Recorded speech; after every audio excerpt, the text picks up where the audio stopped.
boat of carp down here, boy. Yeah, we're going to see how it goes. I think that tonight could be the night that I have one of the real big uns. We can live in hope. I am shaking. It's not the black eye. It's the fucking common. I am so over the moon. Oh my God.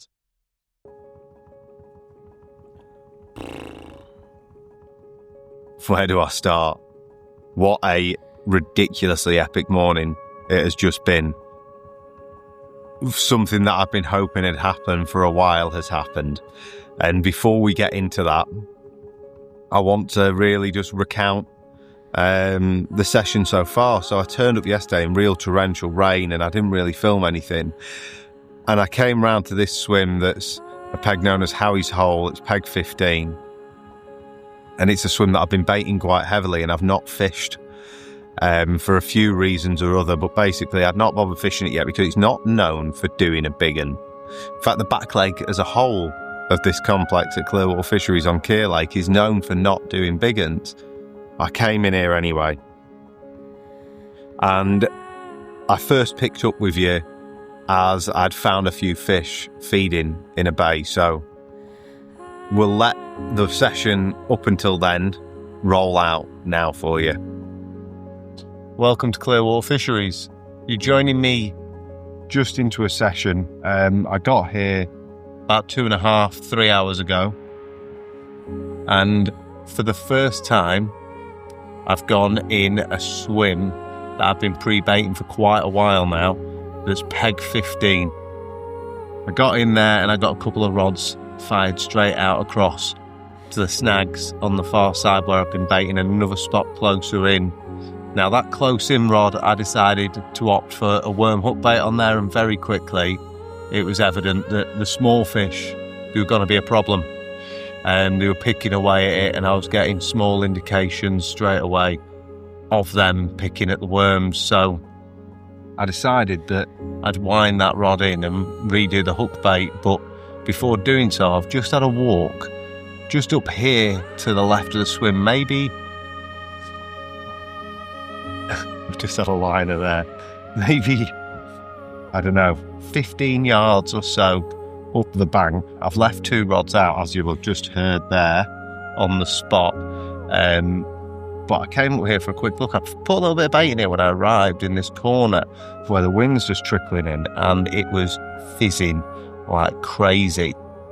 Now, I've just walked up here with one of the propels, not the ideal tool for it, a 13-foot distance, but you know, it's still absolutely perfect for playing and closing. Even on the braid, I had one last week actually out of one of the other bays on here in really shallow water, and I had no problem at all landing a fish with braid straight through to a leg or leader, no hook pulls or anything. So I'm confident enough that I can play and close in. Now, the fizz has just come up under my rod tip is ridiculous, and it's prompting me to have a little look in a moment to see if I can see what's causing this fizz. Because although it's tap water clear, this place, it's quite coloured in this bay. There's obviously, because there's fish here, whether it's carp, there's a lot of tension in this lake, there's a hell of a lot of silvers, and there's also a real high number of eels as well. So it could be a number of things that are feeding on the spot, but the sheer amount of fizz that was coming up makes me think it was more likely to be carp or a large number of tench. So I've just come up here with one rod and I've underarmed it out onto the fizzers. Just with a little simple Ronnie rig on there. One of the ready-tied Ronnie booms. A size 6 Klinger BP. A small Trent Bates SAS pop-up that matches the feed I'm using. And then just a couple of worms tied off the back of there. With the old bait band trick, the old Tom Forrester special, as it should really be known because he's the man who came up with it. But we're going to sit and wait for a little bit here now, and if nothing happens, I'll go back into the swim. I'll run through the tactics on the other 2 rods a little bit more, show you the bait that I'm using, and I'll probably recast this rod onto the short spot. I have seen a few fish showing it around that range, but very much right of where I'm fishing, right at the swim slightly, and I'm fishing quite a bit to the left of the swim. But again, there's a spot that was in the weed. There's a big bar that runs across here that cuts across this bay, and I'm on the opposite side of the bar where I'm fishing. I'm fishing just up to it in a small hole that I've made in the weed through feeding. Now, I put the rake over it and it was a little bit snotty, but it was clear enough, to present on, especially with the Ronnie. So, like I said, while I'm not running, I've put a fresh hook on, super fast with the Ronnies, obviously, just quick, new hook on, lick of a lighter to do the shrink tubing, and I am now sat here waiting for one of these rods to go. Either one's over there or this one here, but we'll see. Fingers crossed. I'm going to have a carp in the net before dark this evening. If not, I'm fairly confident that something will happen through the night or early in the morning.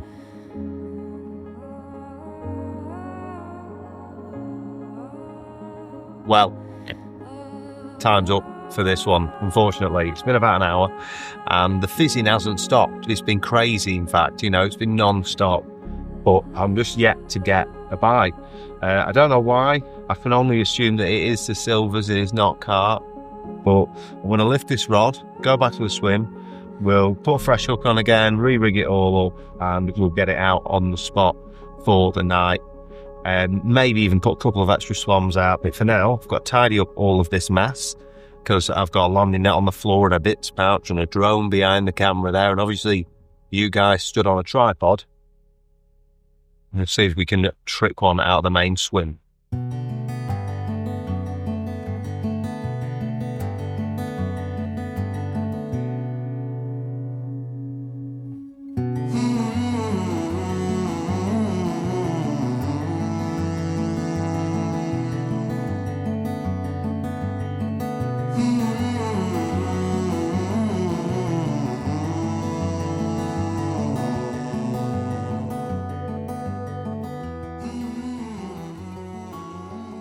Well, welcome to our humble abode for the evening, the old Tempest Brolly RS. Now, like I said when I was over there, I'm in a peg called Howie's Hole. It's peg 15, and it's in the back lake, as we like to call it down here on Keir Lake. So basically, the lake is split in two by a big island that used to be banked. So this was a separate lake in all essence, and they were dug through. The work they've done here is just phenomenal over the years. In fact, they've got some new lakes that they're in the middle of doing at the moment that'll be open very soon. So I've come in here, I've been baiting that snag on the far side quite heavily now for weeks and weeks and weeks. And to say I'm excited to be in here for my first night is an understatement. And the back lake's pretty well known for not doing big uns. But it's a bit like when someone says, "You don't eat floaters in here, mate." There's good chance that actually that big one could come from in here, especially if it's spending time.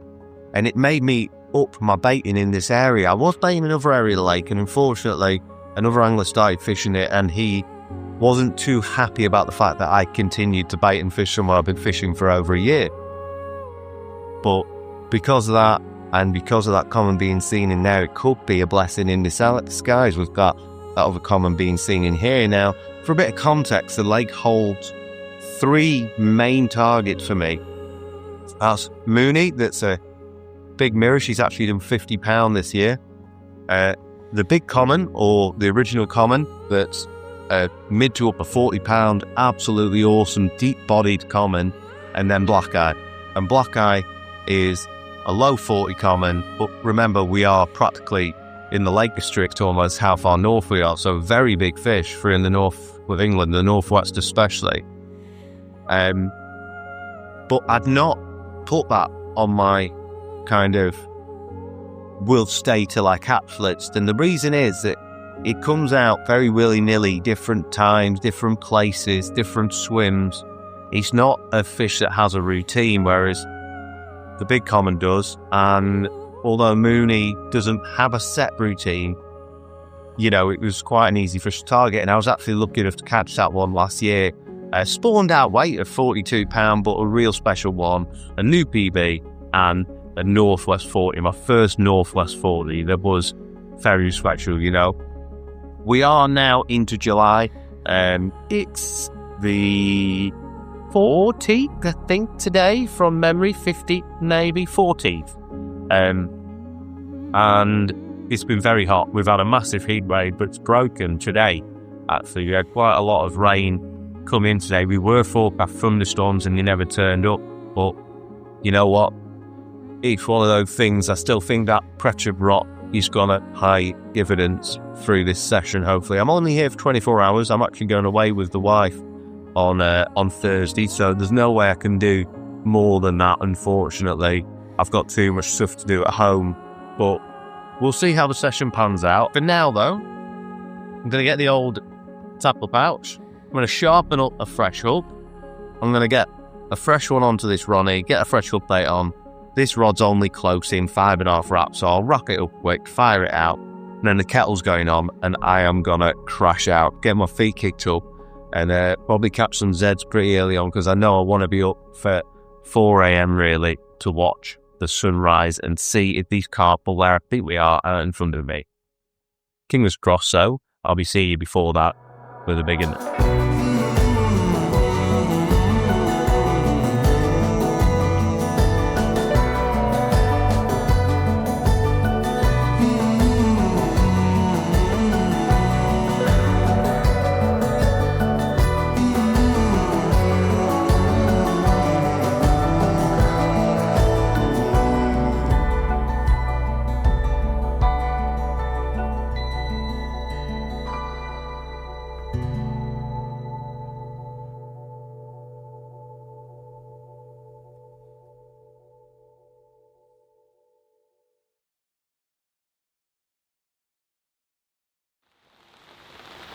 Good old night of rain. I mean, look at the size of that moon creeping up over the island. Time for bed. The liners still haven't stopped. Very excited. So there we were. As you saw, I went into the evening absolutely brimming with confidence, to say the least. The liners were ridiculous. There was fish showing, but I didn't think there was some numbers here that there evidently were here. You know, I thought there was fish here, but not loads, and it seemed like through the night it went quiet, and they seemed to drift out. But for a bit of context, I've been fishing this lake since last spring. I got my ticket in April, and I had a few major targets, and I managed to kick one of them off the list, and then I had one other main target and a side quest, as we'll call it. The side quest was a fish known as black eye, a £40 plus common at the right time of year, or for most of the year anyway. A very big fish for the northwest of England. And that one, although a target, was one that I just didn't think I could target because it was so irregular in its captures. But this swim, if I was going to have it, was where I thought I'd have it from. The other one was the big common, the original common, whichever you want to call it. And that one really hit my radar after I actually started fishing the lake, and I filmed it for one of the other lads that had it, and it blew me away.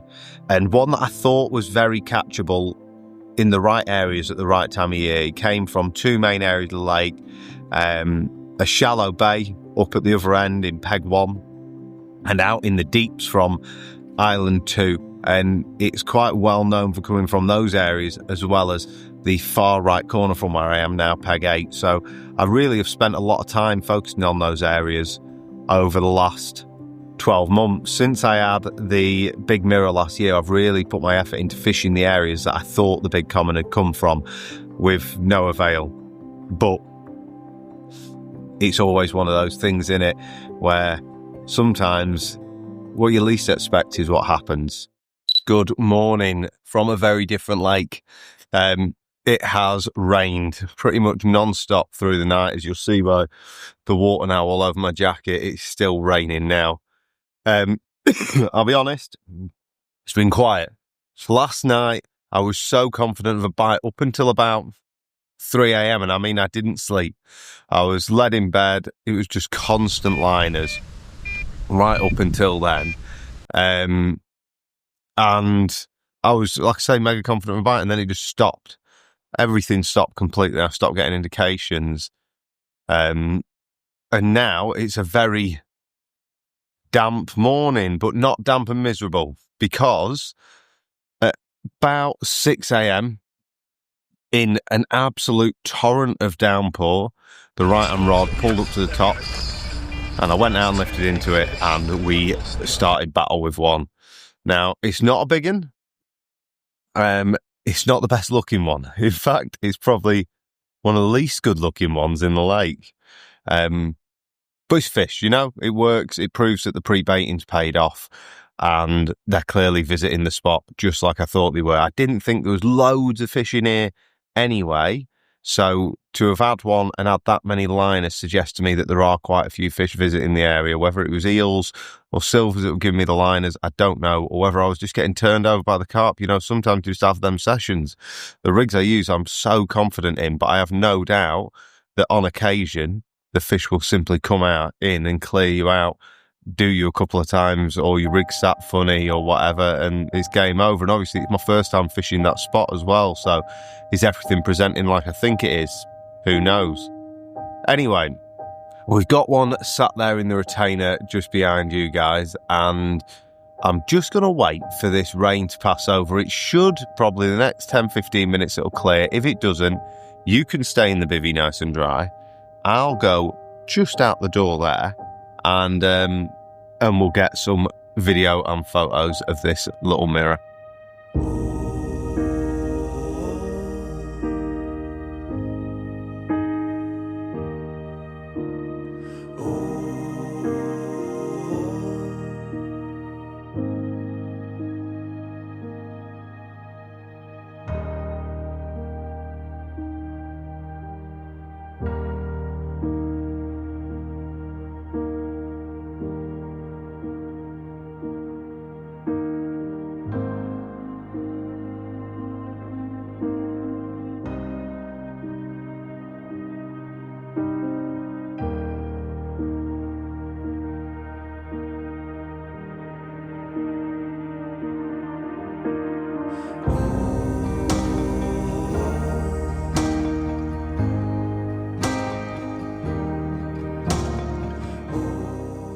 There we go, like I said, one of the plain ones, and not a big one, but just under £20, an absolutely great way to kick off fishing on the pre-baited spot.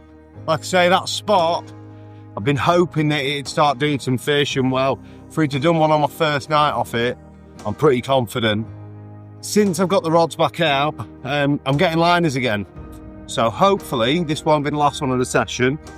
If it is, then this will be the last time you see me this trip.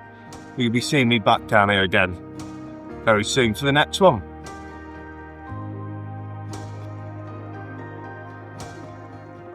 Now, as I'm sure you'll have agreed, that mirror, although not the prettiest in the lake and not the biggest by a long way, in fact, you know, well over half the size of the big and probably at the moment spawned out, that mirror, it kind of proves to me that the spot, it was working. And with the rods back out and a bit of fresh bait applied, I was pretty confident that something else had happened naturally. I'd have probably been filming a little bit more, but one of the guys came around for a chat who's on here before he got set up, Alex, and he was sat in the bivvy with me, and I was watching him fizzing. You could see I was physically getting agitated. I was watching the fizz through the binos, and I was almost struggling to hold a conversation with him because of it. And slowly the fizzing slowed down, and it looked like any opportunity had passed. And another few guys came around in the swim. We were all stood having a chat and a social in the rain, and the next thing I know, the middle rod's just pulled up, and it pulled up to the top, and I don't know how well you'll see on the bike cam, but I went down to the rod and I wasn't going to hit it, and it was only, they were saying it's a take. But I wasn't sure. I've had some big liners this trip that have pulled the bobbin all the way up to the top, and it's actually dislodged the lead, and I've had to recast. And I was convinced that it was a liner. As simple as that. So I've leant over the rod for a minute, I've clipped it out the clip myself, and eventually they got the better of me. I'm talking seconds, but it feels a lifetime, doesn't it, when you're staring at it, waiting for the rod tip to pull round. And I lifted into it, and the beginning of the fight was mental.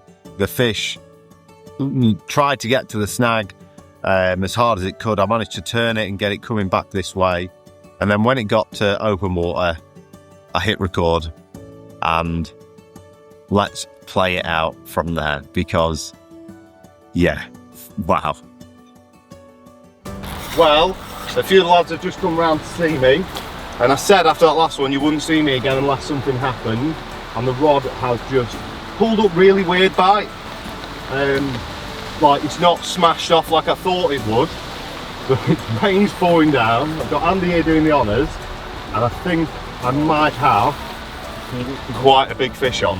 Got quite a back of them as well. You might be able to see me shaking. Yeah. I'm going to probably shut up now and focus on getting this in, and then I'll give you a recount of kind of what's actually gone on once it's game over.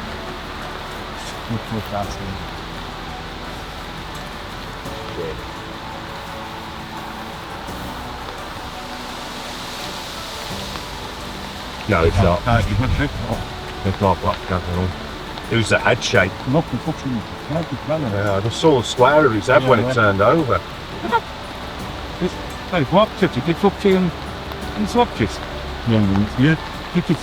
No. Was it swapted, is it? With a what dodgy eye? Got a dodgy eye on the other side. Come on. Ooh, just wait for it, mate. Don't sleep there. Down there. Turn the cylinder. We didn't. Go on, go on. Go on! Tell him, mate. Oh, that's a very big fish, is it? Is that the big common? That's it. Common, isn't it? That's a common. You only catch small ones in here. Fucking come on! Oh, I'm sure that is. Shall I? I'll fucking get your back. Get my waders on. In the back of this net,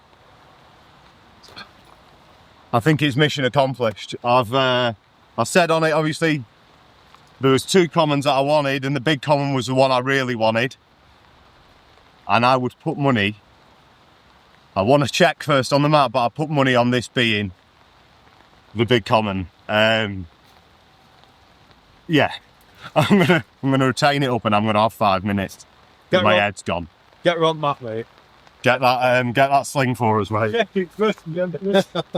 That's it, mate. There's no two ways about it. I think that belongs. It ain't. The long's eyes are mint. It's got the eye. Find out. Come on, check it. Just right here. That's it. That's it, mate. Oh, mate, fuck you. Oh, fuck you, mate. So obviously, during that fight, there was a bit of confusion. I was convinced when I saw it roll, it was black eye, and I don't know whether you hear it on the audio or anything, but I'm saying it's black eye, and then it turned over and rolled and went on a mental run. My knees went. I was shaking like a leaf.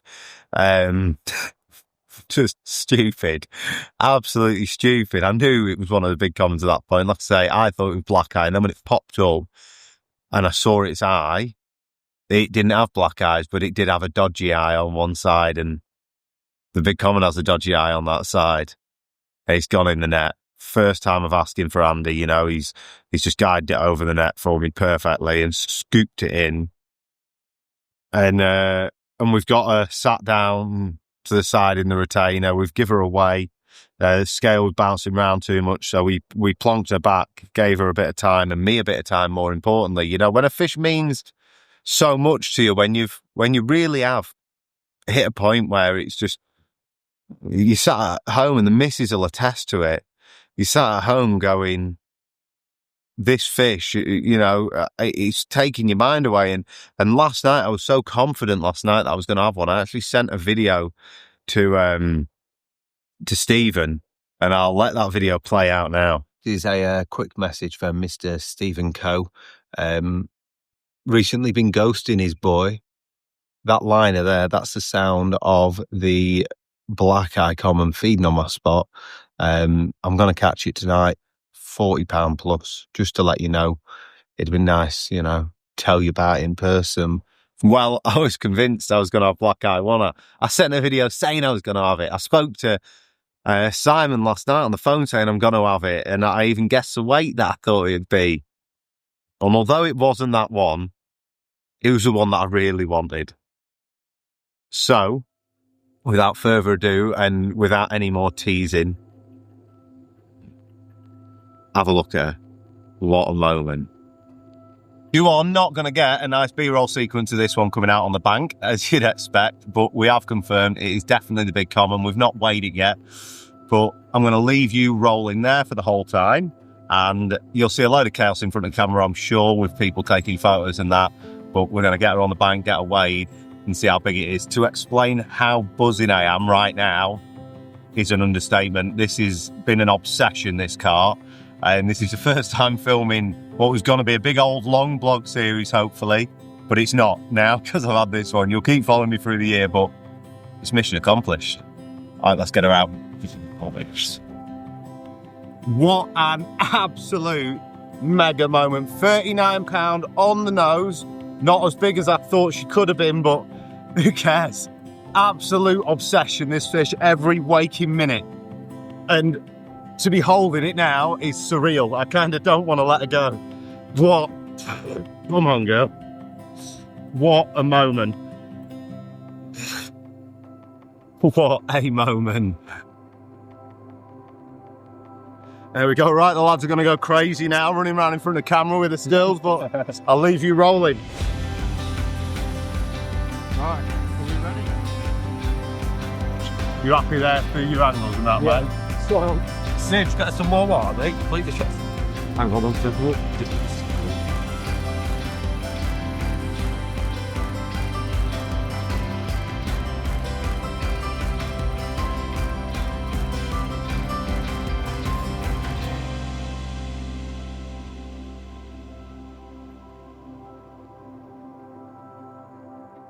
and that's it.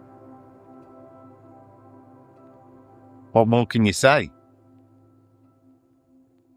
Just blown away. I'd love to sit here and do a technical piece now, talking about rigs and the rigs that I've used and how to tie them and everything else. But I'll be honest with you, I'm not a man for a pre-tied rig, but these here, I don't know how well you'll see them with the brightness, but these here little pre-tied fluoro boom with a Ronnie swivel on rigs from Trakker, I picked some up and I made a Ronnie rig up on it with a size 4 Trakker wide gape, a little micro hook ring swivel, one of the super grip hook beads, and yeah, that's what I deposited out there on the side of the spot with a couple of the corns on, like I say, that had been boosted up in the matching liquid to go with my bait.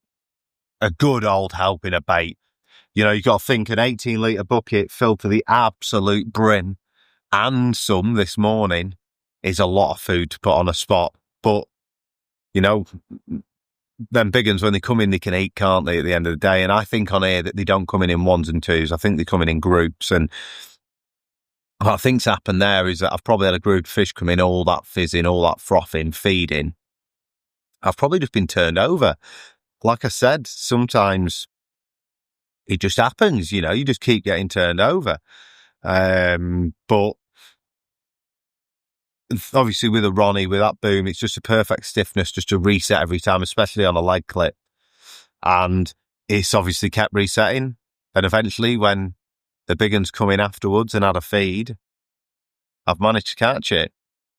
We'll leave this session here and you'll either join me on the next one or keep your eyes peeled for the next video to see what happens and how my season unfolds on here. As always, if you have enjoyed this video, do us a favour, give it a like, give it a subscribe on the channel, and I'll be seeing you very, very soon.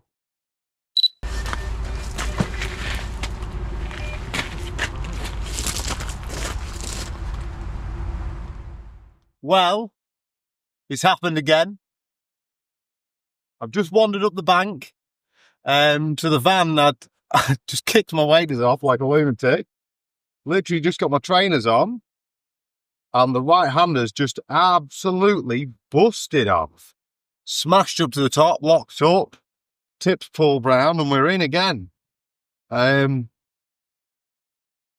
feel massive, but how does the session just keep getting better? Eh? Now this one's actually on the wafter, so this is on a matching SAS dumbbell wafter up the side of the spot. This one's right on the bait, this was. I went round and put a bit more bait in when I recast. And, well, they're eating and they're having it in this big low pressure front. We're just off the back of a big moon phase as well that's prime big common in it. I'm sorry to see what's happened already, but we'll have another one on. Pretty one. 20 pounder maybe. Nice mirror. Let's get back up this bank now. We're on the safe side. Where we've been. Deep is coming.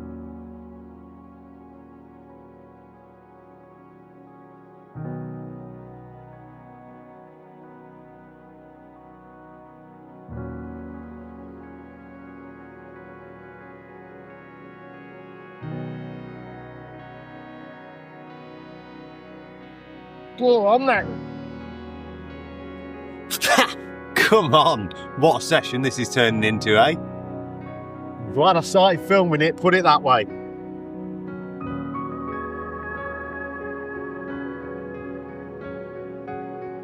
Well, what a lovely way to end what has been a dream session.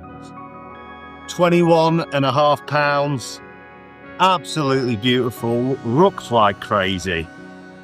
Mega, yeah. 3 fish in less than 24 hours, including the one I was after. Don't think it gets any better, does it? Let's get this one off, get packed up, get home to the draw. Chuffed to bits, man. Chuffed to bits.